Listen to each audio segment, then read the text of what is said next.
Hello guys, welcome back to Pragati classes. तो आज हम करेंगे क्लास 12 इंग्लिश का lesson number 2 that is lost spring. इससे पहले जो है हमने लेसन 1 के एमसीक्यू ऑलरेडी कवर कर रखे हैं और आप सबका काफ़ी जो है अच्छा रिस्पांस देखने को मिला, जिसके बाद काफ़ी जल्दी में आपका ये जो लेसन नंबर 2 के एमसीक्यू भी आपके साथ है। तो ये जो चैप्टर है ना, लेसन जो है आपका लॉस्ट स्प्रिंग, इसमें इसको 2 पार्ट में डिवाइड किया गया है, जिसमें एक में स्टोरी है सीमापुरी की, जिसमें साहिब आलम जो है मेन कैरेक्टर है, जबकि दूसरे वाले में फिरोज़ाबाद की स्टोरी पढ़ेंगे जिसमें कि मुकेश नाम का कैरेक्टर, दोनों ही बच्चों का कैरेक्टर है और उसी को लेकर ये पूरा का पूरा जो है जो चैप्टर है। और होपफुली अगर आपने पढ़ा हुआ है तो मेरे से पहले आंसर देने की कोशिश करेंगे और फाइनल स्कोर को कमेंट बॉक्स में लिखेंगे। तो क्वेश्चन नंबर 1 है हमारा, why did Sahib and his family move from Dhaka to Delhi. Sahib और उसकी फैमिली जो है ढाका से दिल्ली क्यों शिफ्ट होकर आए थे। बेसिकली साहिब और उसकी फैमिली ओरिजिनेट कहाँ से करते हैं, ढाका से करते हैं, बांग्लादेश से, लेकिन वो दिल्ली आए थे किस वजह से, ये हमसे क्वेश्चन में पूछा हुआ है। क्योंकि वहाँ पर एक तूफान आ गया था जिसकी वजह से उनके खेत और उनका घर सब कुछ उड़ा कर ले गया था, उनके पास खाने तक के पैसे नहीं थे, जिस वजह से वो ढाका से शिफ्ट होकर ये दिल्ली के स्लम एरिया में आ गए थे। ठीक है, तो फर्स्ट का हमारा बी ऑप्शन हो जाएगा करेक्ट। नेक्स्ट क्वेश्चन है हमारा second, why did Sahib A Alam not go to school. जो साहिब ए आलम है वो स्कूल क्यों नहीं जाता था। ठीक है, ये हमसे क्वेश्चन में पूछा हुआ है। Definitely because he had no money to pay fee को पे करने के लिए उसके पास बिल्कुल भी पैसे नहीं थे, जिस वजह से वो स्कूल नहीं जाता था। नेक्स्ट क्वेश्चन है, व्हाट इज मीनिंग ऑफ साहिब ए आलम। ये जो साहिब ए आलम जो मेन कैरेक्टर है इस पर्टिकुलर स्टोरी के अंदर, तो साहिब ए आलम का क्या मतलब होता है। तो साहिब ए आलम का मतलब होता है लॉर्ड ऑफ यूनिवर्स, मतलब पूरे यूनिवर्स के गॉड को बोला जाता है साहिब ए आलम। और एक्चुअली में साहिब ए आलम वो रैग पिकर, वो कूड़े बीनने का काम करता था, काफ़ी गरीबी में अपना जीवन जी रहा था। तो मतलब नाम के जस्ट जो है बहुत ज़्यादा अपोजिट जो है यहाँ पर कैरेक्टर को राइटर ने दिखाने की कोशिश करी है। नेक्स्ट क्वेश्चन है, who are called army of barefoot boys. Barefoot boys मतलब जो नंगे पैर चलते हैं, उन लड़कों का आर्मी किसे बोला जाता है, इस वाले में जो है बोला गया है। तो ये किसको बोला गया है, साहिब आलम और उसके फ्रेंड्स, दो जो सारे के सारे एक आर्मी बनाकर सुबह ही सुबह निकल पड़ते हैं रैग पिकिंग के लिए। तो फोर्थ का हमारा ए ऑप्शन हो जाएगा करेक्ट। ठीक है, नेक्स्ट क्वेश्चन है, what does heap of garbage stand for children parents. ये जो कूड़े के ढेर, हीप मतलब क्या होता है, ढेर, कूड़े के ढेर जो है चिल्ड्रन बच्चों के पेरेंट्स के लिए क्या मतलब क्या मायने थे उसके लिए। ठीक है ना, क्या वो सोर्स ऑफ वाटर था, मीन्स ऑफ सर्वाइवल था, सोर्स ऑफ अनएंडिंग जॉय था, या फिर ऑल ऑफ द अबव। तो बात करें ना तो गार्बेज की मीनिंग बच्चों के लिए और उनके पेरेंट्स के लिए, दोनों के लिए अलग अलग थे। बच्चों के पेरेंट्स, अब बच्चे तो मासूम है, बच्चों के पेरेंट्स के लिए वो जो हीप ऑफ गार्बेज था वही मीन्स ऑफ सर्वाइवल था, क्योंकि उसी में से वो कुछ कुछ चीज़ें छांट कर उसको कबाड़ी के यहाँ बेचते थे और फिर उससे जो भी पैसा आता था उससे वो गुजारा करते थे। और कभी कभी उसमें कभी 1-2 रुपये का सिक्का, नोट, ये सब भी मिल जाया करता था। तो फिफ्थ क्वेश्चन का तो हमारा बी ऑप्शन हो गया करेक्ट। सिक्स्थ क्वेश्चन है, according to the author what was garbage for the children. Author के अनुसार जो कूड़ा है वो बच्चों के लिए क्या था। बच्चों के लिए जस्ट लाइक वंडर, मतलब एक आश्चर्यजनक, एक अजूबा, एक अचंभित वस्तु थी।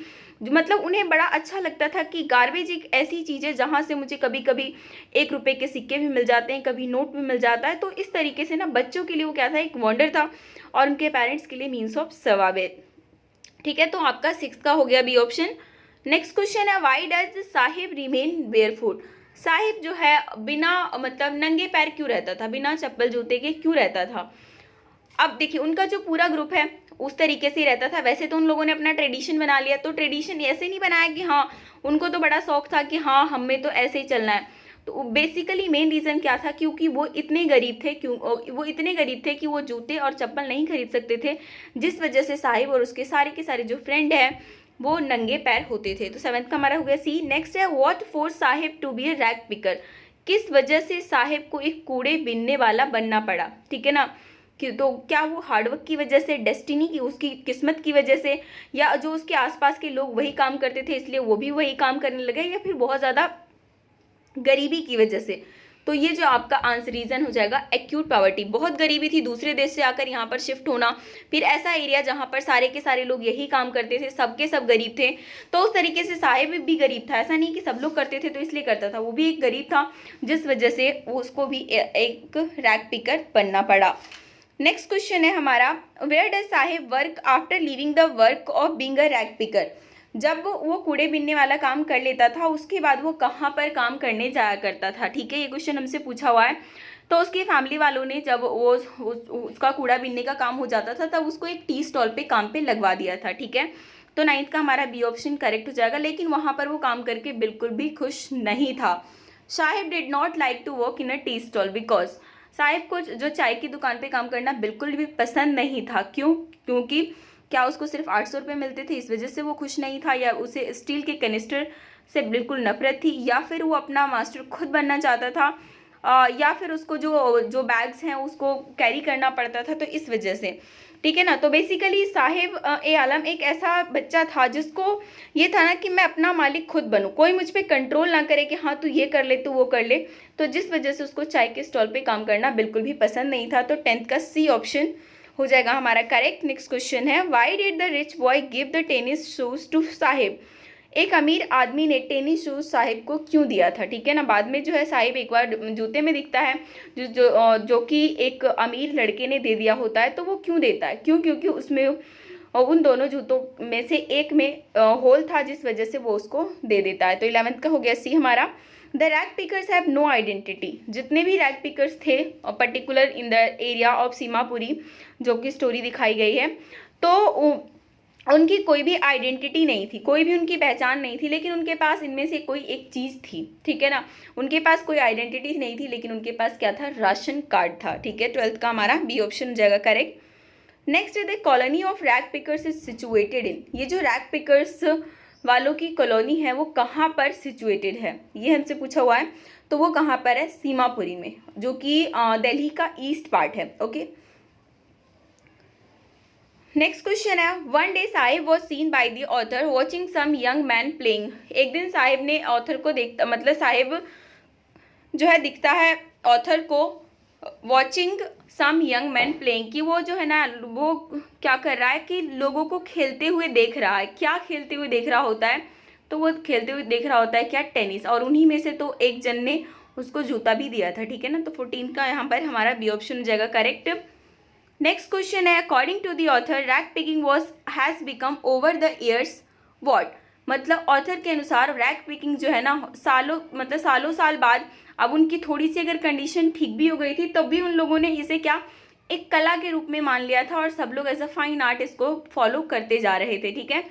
तो 15 का हमारा डी ऑप्शन हो गया करेक्ट। नेक्स्ट क्वेश्चन है, where do most of the children work in Firozabad. Firozabad में ज़्यादातर बच्चे कहाँ पर काम करते थे, ठीक है ना। अब आपका ये जो लॉस्ट स्प्रिंग का सेकंड वाला पार्ट है, फिरोजाबाद, जहाँ पे चूड़ियों बनाने का काम होता है, तो वहीं से हम स्टार्ट कर रहे हैं ये क्वेश्चन। तो ये फर्स्ट क्वेश्चन यही पूछा हुआ है कि जो बच्चे हैं ना फिरोजाबाद के, ज़्यादातर बच्चे कहाँ पर काम करते हैं। वहाँ पर भी बच्चों मतलब बचपन एक तरीके से ना, दोनों स्टोरी में सिमिलैरिटी है, दोनों में बचपन छीना जा रहा है बच्चों से और उनसे काम करवाए जा रहे हैं, ठीक है।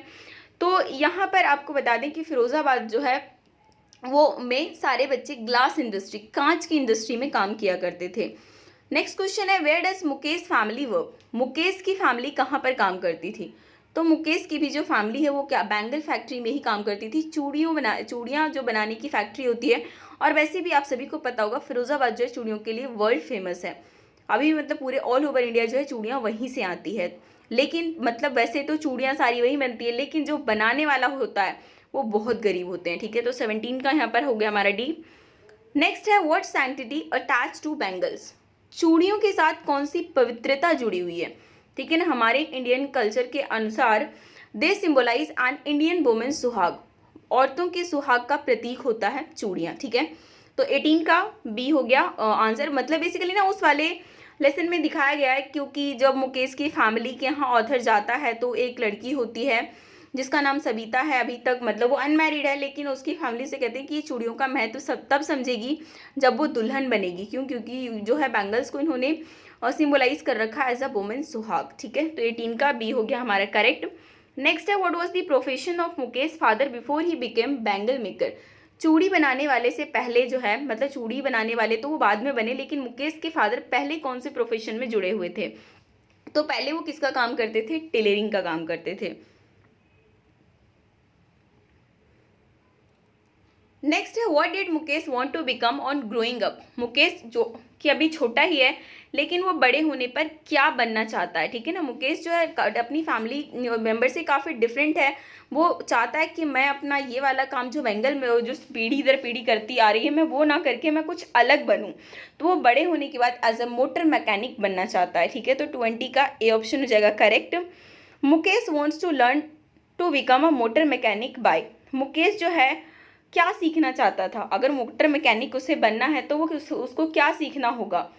तो अब उस going to a garage to learn, तो वो चाहता था कि वो गैराज जाए जहाँ पे वो जो सीखे कि किस तरीके से मैकेनिक का काम होता है और बड़ा होकर वो मोटर मैकेनिक बने। तो ये उसका सपना था।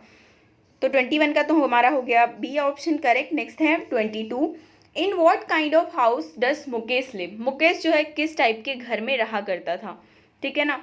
अब लोकेलिटी ऑफ सीमापुरी में तो साहिब आलम का संपर्क है, बड़े हाउस में तो रहता नहीं था। इन अ हाफ बिल्ट रफ हट, मतलब आधा बना हुआ जो है रूखा सूखा झोपड़ी के अंदर जो है मुकेश और उसकी फैमिली रहती थी। What is the condition of lens in Mukesh colony. Mukesh की कॉलोनी की गलियों की कैसी कंडीशन थी, ठीक है ना। तो उनकी गलियां एक तो कूड़े से पूरी भरी हुई थी और साथ में बहुत बदबूदार, मतलब नाली का पानी भी रोड पे आ रहा है, हर जगह कूड़ा कूड़ा भरा हुआ है। तो ए और बी दोनों ही ऑप्शन करेक्ट है। तो D both A and B हमारा हो जाएगा करेक्ट। 23 का डी ऑप्शन। नेक्स्ट है the frail women in Mukesh house. Mukesh के घर में एक और जो है एक दुर्बल सी स्त्री दिखती हैं जो कि एज अ बहू की तरह शो करती हैं। जब ऑथर जाता है तो वही उसका स्वागत भी करती हैं, लेकिन जैसे ही उसके ससुर आते हैं वो अपने सर पे पल्लू रख लेती हैं और तो वो औरत कौन थी मुकेश के घर में, तो वो उसके बड़े भाई की वाइफ होती है। 24 का हमारा बी ऑप्शन हो जाएगा करेक्ट। नेक्स्ट क्वेश्चन है what bothers the author most about Bengal makers. Bengal makers को लेकर जो है ऑथर सबसे ज़्यादा मतलब वो क्या सोचता है, क्या उसके बारे में उसकी जो मतलब वो देखता है कि मतलब ये किस टाइप की कंडीशन है। तो हमारा जो करेक्ट आंसर हो जाएगा the stigma of poverty and caste, कि वहाँ पर ना लोगों पे गरीबी का स्टिग्मा लगा हुआ है, मतलब गरीबी का कलंक है। कास्ट और कास्टिसिज्म भी फॉलो करते हैं कि एक कास्ट के लोग अगर बैंगल मेकिंग काम में जुड़े हुए हैं तो उनकी पीढ़ी दर पीढ़ी वही काम करती आएगी। तो 25 का ए ऑप्शन हो गया correct. What are the hazards of working in glass bangle industry. Glass कांच की चूड़ियाँ बनाने वाली इंडस्ट्री में काम करते हैं तो वहाँ पर क्या खतरनाक काम होता है, मतलब और या फिर उसके क्या क्या नुकसान झेलने को मिल सकते हैं। तो अगर कॉन्टीन्यूसली वहाँ पर बहुत सालों तक काम किया जाए, और वहाँ तो क्योंकि बच्चे से ही लगा जाते थे, बच्चे से लेकर इंसान बुढ़ापा तक वही काम करता था, तो उसकी हेल्थ बहुत ही पुअर हेल्थ हो जाती थी, धीरे धीरे आंखें भी की रोशनी भी चली जाती थी, माइजरेबल लाइफ जीते थे। तो ऑल ऑफ दीज हमारा करेक्ट हो जाएगा 26 का डी। नेक्स्ट है what makes the working condition of children worst in glass industry. अब कांच की इंडस्ट्री में काम करना जो है बच्चों के लिए और ज़्यादा खतरनाक क्यों था। अब रीज़न यहाँ पर दिए हुए हैं। Dark dingy cells without light and air, मतलब छोटे छोटे एकदम अंधेरा सा सेल होता था जहाँ पर कि ना लाइट होती थी ना एयर होता था, वहाँ पर काम करना पड़ता था, तो ये भी बच्चों के लिए खतरनाक था। इसके अलावा वेल्डिंग होती थी तो उससे बहुत ही स्पार्कल निकलता था, डैजलिंग लाइटें निकलती थी जो भी खतरनाक था आंखों के लिए। इसके अलावा वहाँ पर बहुत ज़्यादा हाई टेम्परेचर होता था, तो यहाँ पर भी आपका answer all of the above हो जाएगा। नेक्स्ट है what forces conspire to keep the workers in bangle industry of Firozabad. कौन से ऐसे फोर्सेस थे जिसकी वजह से सब लोगों को काम करना ही पड़ता था बेंगल इंडस्ट्री में फिरोजाबाद के अंदर। मतलब लोगों की एक तरीके से ना बाय द टाइम मजबूरी बन गई थी वहाँ पर काम करना, क्योंकि वहाँ पर उनके साथ जुड़े हुए थे साहूकार, मिडिलमैन, पुलिसमैन भी उनके साथ मिले हुए थे। अगर कोई नॉर्मल जो है बेंगल जितने भी बनाने वाले थे सारे अगर अपना ऑर्गेनाइजेशन भी बनाना चाहते थे ना, तो ये क्या करते थे, साहूकार, मिडिलमैन, पॉलिटिशियन ही पुलिसमैन को पैसा खिलाकर उनको अरेस्ट करवा दिया करते थे। तो ये तीनों ऐसी चीज़ें थी जिसकी वजह से लोग जो है मजबूर थे कि उन फिरोजाबाद की बैंगल इंडस्ट्री में काम करना पड़ता था। तो 28 का आपका डी ऑप्शन हो जाएगा correct. Next what is central theme of the story lost spring. ये जो लॉस्ट स्प्रिंग पूरा का पूरा लेसन है जिसमें दोनों पार्ट हमने इंक्लूड किया, तो इसमें सेंट्रल थीम क्या है, मेन किस थीम पे जो है ये स्टोरी बनाई गई है। साहिब और मुकेश पर, pitiable poor children and their lost childhood, spring season पे, या फिर rag pickers and bangle makers. तो जो सेंट्रल थीम की बारे में बात करें ना, तो सेंट्रल थीम आप किसी के कैरेक्टर पे नहीं बल्कि आप यहाँ पर देखो कि इस दोनों में क्या सिमिलैरिटी, दोनों में क्या है। पिटिएबल एकदम मासूम दयनीय बच्चे हैं और उनका खोया हुआ बचपन जो है यहाँ पर इन्होंने दिखाने की कोशिश की है। तो 29 का बी ऑप्शन हो जाएगा करेक्ट। और अब हमारा जो है ये last question, who is the author of lost spring. ये जो लॉस्ट स्प्रिंग है इसको लिखा किसने है, तो वो लिखा है अनीस जंग ने। ठीक है, तो 30 का डी ऑप्शन करेक्ट हो जाएगा। होपफुली आपको वीडियो पसंद आई होगी और एग्जाम के लिए तो डेफिनेटली आपके लिए हेल्पफुल है ही। तो वीडियो को लाइक करिए, अपने दोस्तों के साथ भी शेयर कीजिए। और लेसन नंबर 1 की अगर आपने नहीं देखे हैं तो मैं प्लेलिस्ट बना दूंगी, वहाँ से जो है आप सारे लेसन की वीडियोस को एक्सेस कर पाएंगे। एग्जाम से पहले आपको सारी वीडियोस को देखना बहुत ज़रूरी है। और बाकी जो है कमेंट में अगर आप कोई सजेशन देना चाहते हैं तो वो भी दे सकते हैं। और चैनल पर नए जुड़े हैं तो सब्सक्राइब करके बेल आइकन भी क्लिक कर लीजिए, ताकि जैसे ही नई वीडियो डले आपको जो है नोटिफिकेशन तुरंत मिले।